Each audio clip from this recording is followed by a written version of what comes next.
For thousands of years, these mountains in central Mexico have been home to the Huichol Indians. Isolated by high mountains and perilous canyons, the Huichol developed their culture with little outside influence. Over the last 3 generations, life has changed dramatically for the Huichol. Many have left their mountain home. In the cities, the Huichol have abandoned their traditions, and alcoholism and diseases have broken out among them. But a reversal, a new beginning, is taking place. The Huichol are determined to hold on to their ancient customs. This is driving them to look for alternative means of survival.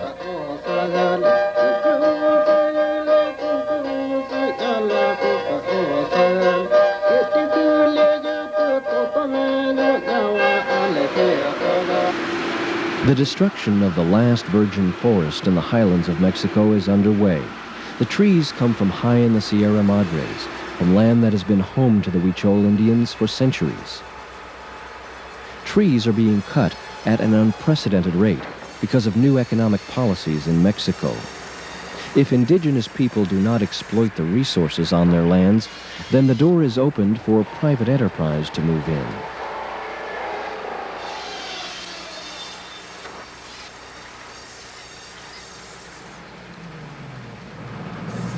Each day, hundreds of pine trees are delivered to the sawmills. At this rate, experts estimate that the Huichol lands will be left barren by the end of this century. In the Santa Catarina region, logging operators moved in without permission.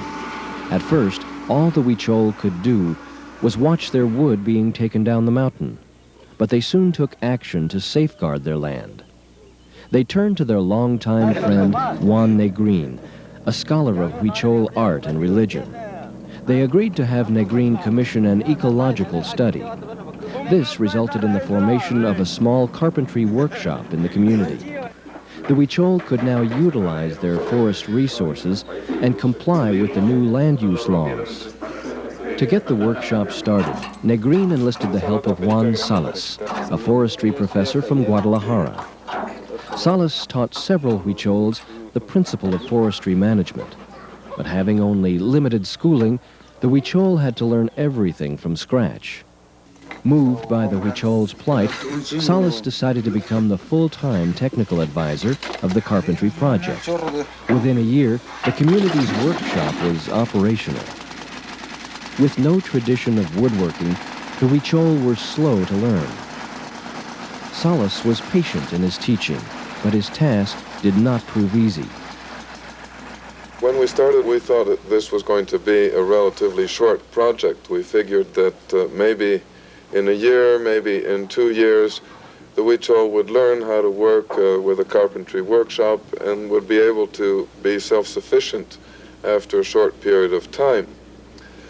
But as it turned out, it was very difficult to get the Huichol to really get a sense of working in carpentry, working with a lot of equipment.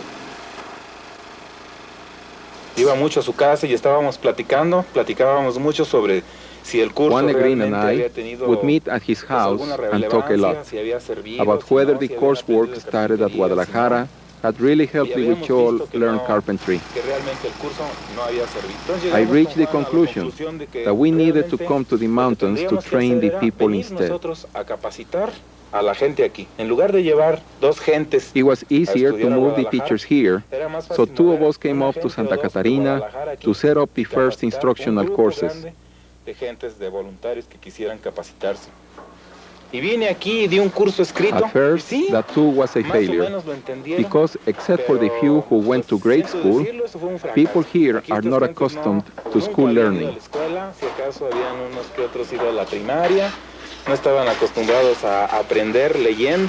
We reached the conclusion that the way to teach them was through hands-on experience, 90 to 95% being practical and 5% theoretical.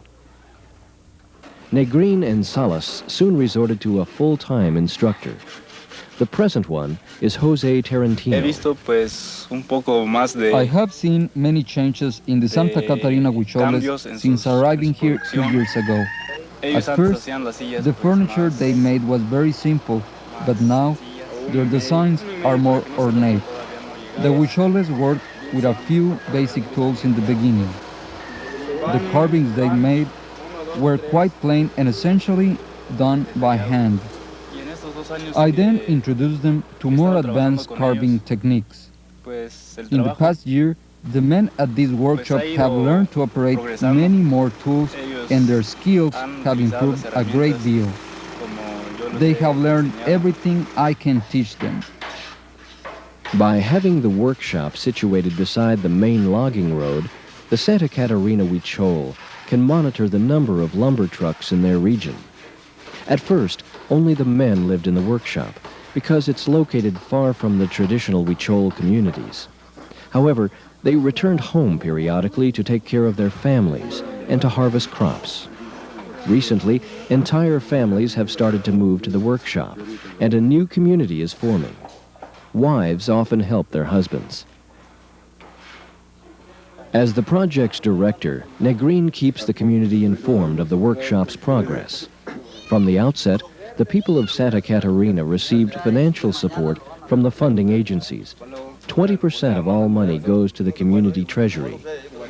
But just as important to these people, unemployment here is now reduced. Nacho, who once worked as a day laborer, now works as a carpenter.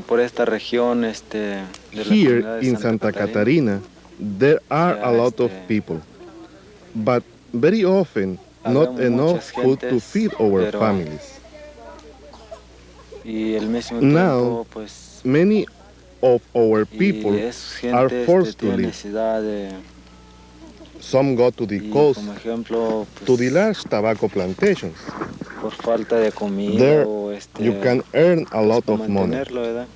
I have been to Nayarit, to the coast during the dry season for 3 or 4 years to work on a tobacco plantation. Many Huichol have come to the coastal towns to earn a living. Soon the life of the Sierras is forgotten, the traditional clothing and customs abandoned. This Huichol remembers little of his native language. He makes a living selling to tourist shops copies of yarn paintings that depict Huichol symbols and myths.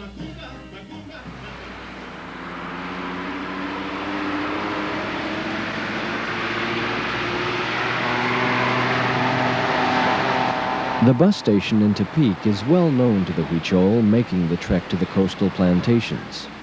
Pedro has made the trip several times. Tonight he is returning from visiting his sick mother in Guadalajara. Her hospital bills are so high that he must return to the plantations to earn extra money. One can earn more money picking tobacco, but little of it can be saved. In the Sierra, there is freedom and no one to harm us. We live peacefully there, in the fresh air. But here, it is very different. There is a lot of tobacco sprayed with insecticides, and this makes all of us very sick.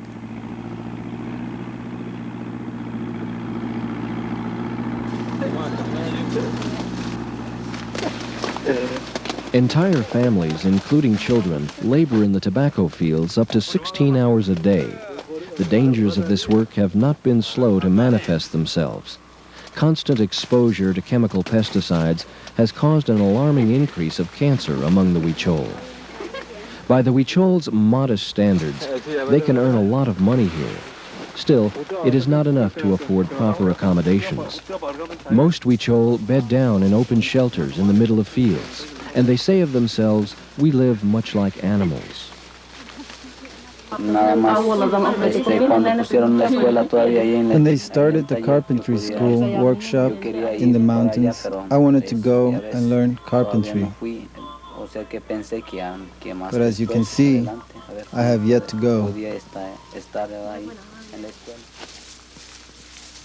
Next year, I think I will stay and work in the Sierra. It is a free place, and there is nothing to threaten us.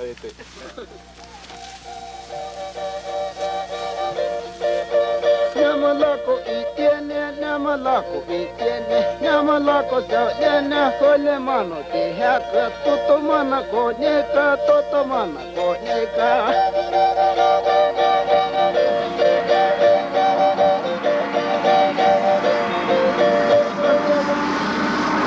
San Andreas, known in Huichol as Tatiekie, the Mexican government has established several development projects since 1950. Poorly planned and expensive to run, these programs did not consider the needs or customs of the Huichol. Hearing of Negrin's work, the community of San Andreas asked him to help them set up a workshop.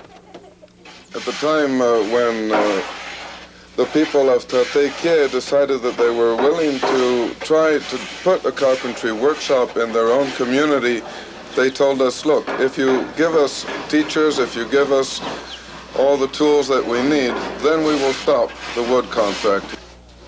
The main reason we have set up this carpentry workshop is so that the people have a basis in their own minds to stop any contracts, because they can say, well, we can use this wood ourselves in a full, integral way.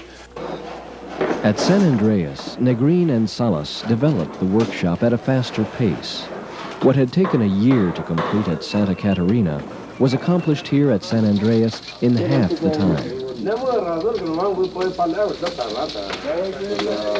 In addition to the new workshop, Salas designed and constructed a highly practical solar kiln to dry the green lumber. One of the few of its kind in the world, this kiln utilizes the power of the sun. The Huichol are not burdened with having to import expensive fuel. Hemos llegado a un grado muy alto ya de perfección en los hornos. We have reached a very high level of perfection in drying wood with solar kilns. The fact that the air circulates without motors makes it practical in places where there is no electricity. This is a very easy method of wood drying, and the Huichol do not need to use any complex formulas to cure the wood. It's like a cooking recipe. Put the wood in here, open the vapor tap on a specific day, then open the windows at a set hour, and the wood will dry automatically. Ours is a good solution for small industries and the workshops in San Andres and Santa Catarina, because the drying room is the only investment, and this is a small amount. We can cure the wood at a very low price.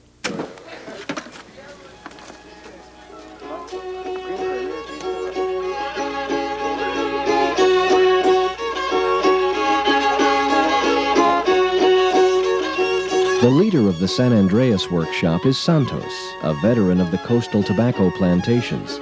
He is adamant never to return there to work. The workshop is the best life for me, he says, and when it's finished, I want to die here. By the time the San Andreas workshop reached its third year, a new way of life began to emerge for the Huichol. Santos now works full-time, 9 months as a carpenter and 3 months tending his small farm. From farming, he gains subsistence. From the workshop, cash he never had before. Santos further supplements his income by managing the workshop's food store. His wife cooks for the other carpenters whose families are not here. Santos and his wife set up simple housekeeping within the workshop, but their permanent home is still their family's rancheria on the canyon floor. The workshop is bringing new freedoms to Huichol women. The daily chores remain unchanged for Santos's wife and his eldest daughter. Nevertheless, the two women are contributing within the male workplace. They sense a new life in the making and are part of it. It's also an important beginning for the young men who no longer have to look to the lowlands for a job. After all their work with the Huichol, Negrin and Salas still find themselves outsiders. They understand that it's the Huichol's way, and they respect it.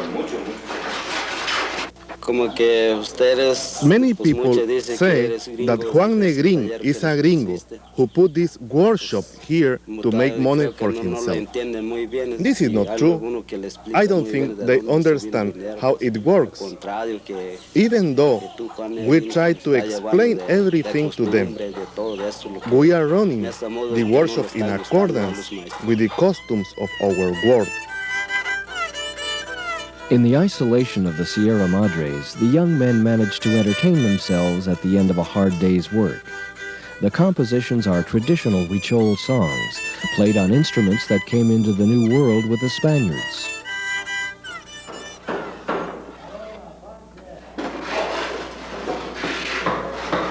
One of the leading carpenters at San Andreas is Santiago. In 2 years, he has mastered his craft to a point where he now makes complete bedsteads. Santiago has not departed from the old ways. He refuses to live at the workshop, preferring to make the 2-hour trek to his rancheria each day. Even here, in the depths of the canyons, the 20th century has stamped its mark. Soft drinks are very popular among the Huichol, and Santiago packs in crates of them for his family. Despite the long hours in the workshop, Santiago finds time to tend his corn and to be with his family.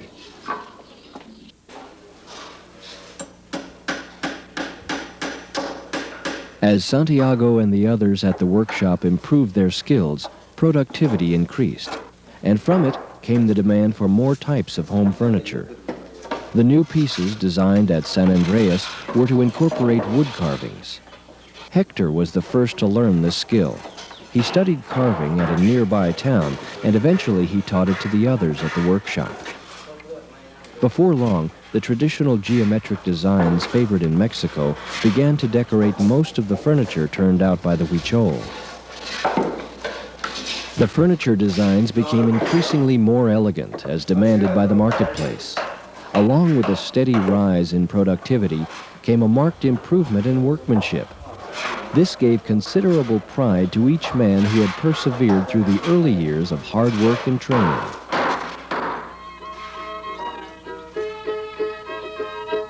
Weaving is traditional among the Huichol. The ancient backstrap loom is still used today to weave their colorful bags and belts.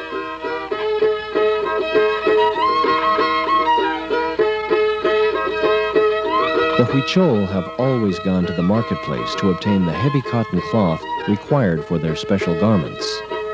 When that cloth was priced beyond their reach, the Huichol turned to making it on looms they built themselves. Another thing that the carpentry workshop has done for its community is that it has built 2 looms that are now functioning to make cloth for the people of Tatequie itself. All the cloth that they have been able to make at the weaving workshop has been sold here within the community. To teach the Huichol how to use the big looms, Negrin brought in Moises, a master weaver. I consider weaving to be an art. The fabric that I weave is of a very high quality. From the time Juan Negrin offered me this teaching position, I have worked here with great satisfaction. I love weaving and don't want it to die. I want it to flourish.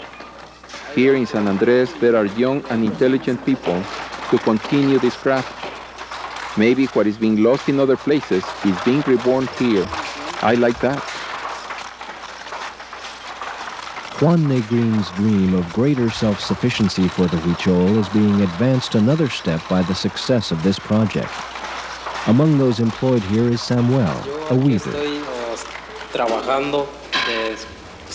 I am working here because the people in San Andreas selected me. I have taken advantage of this weaving course because it is a good opportunity and an excellent job.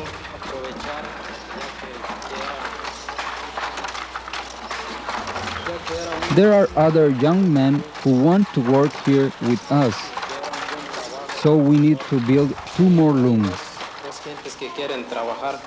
In this way, we can have our own source of work right here in our mountain homeland. and young people like me will not have to keep running to the coast for jobs. I think this is best for our Huichol people.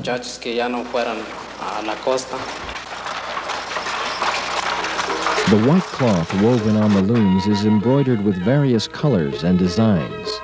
To the Huichol, these symbols are more than just decoration. They attract the attention of their ancestral spirits. By virtue of the position men hold in Huichol society, these specially embroidered pieces are to be seen more on men than on women. But they are all fashioned by the agile hands of women.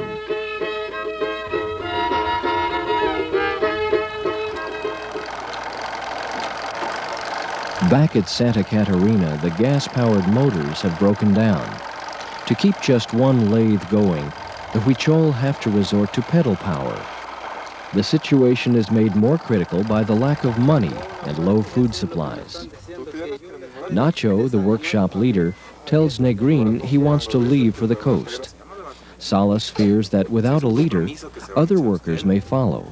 Negrin agrees that money can be made on the coast, but he reminds the other men that their future is here in the workshop.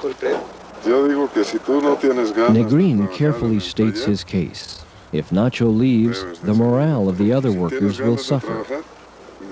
Nacho can go to the coast if he wants, but he should not discourage the other workers with talk of making more money. Negrin asks Nacho if he really thinks he will get rich. Nacho shows no signs of backing down.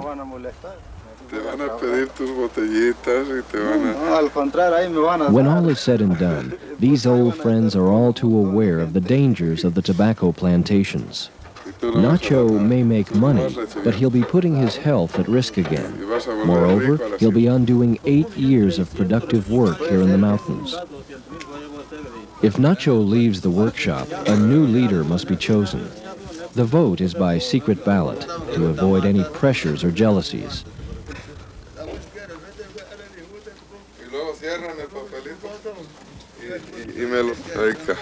It is important to demonstrate that the workshop will continue, and there will be work for everyone who remains. Otro para Manuel, otro para Nacho, otro para Máximo, y otro para Manuel. Nacho gets only one vote. His close friend Manuel emerges as the winner. Now the situation becomes extremely delicate. Loyal to Nacho, Manuel is hesitant to accept the position. Manuel does not want to force Nacho to leave.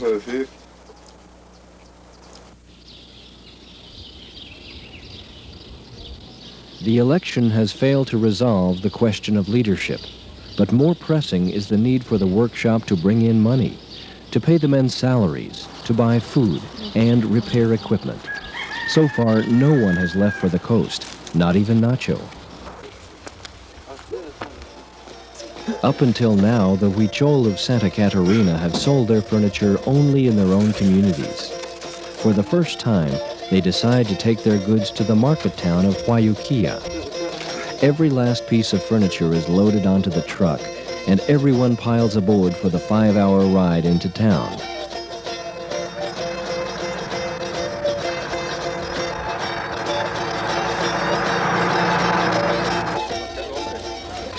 Hundreds of years ago, this town was part of the Huichol lands, a community called Haupuripa. But now it looks like any other Mexican town. The residents are not even aware that they share distant Huichol ancestry. The people of Huayuquilla are used to seeing the Huichol in the market. They come to buy food and other provisions. But today is different. The Huichol have come to sell their furniture. The Huichol are inexperienced and reticent salesmen, so Jose steps in to hawk the goods. Nacho is on hand to observe the activity. Juan Salas also serves as a salesman. His customer is the town dentist. He is impressed with the fine craftsmanship. It does not take long for the dentist to make up his mind. Nacho, who made the bed, is very pleased. The first sale of the day is consummated and delivered.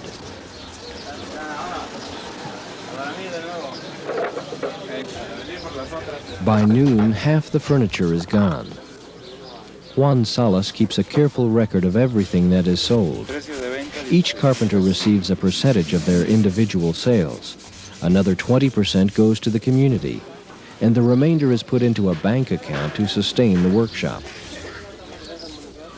On their first visit to the market, the Huichol had expected a long day of selling. To their surprise, the local hotel owner quickly buys all the remaining tables and chairs.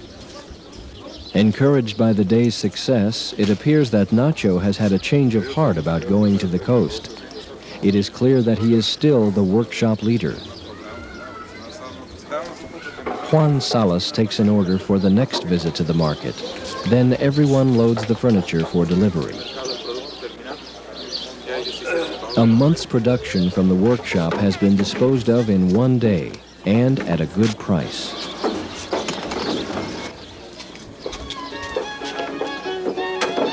New incentive has come out of this trip, and the Huichol are eager to return to the mountains and pick up their tools again.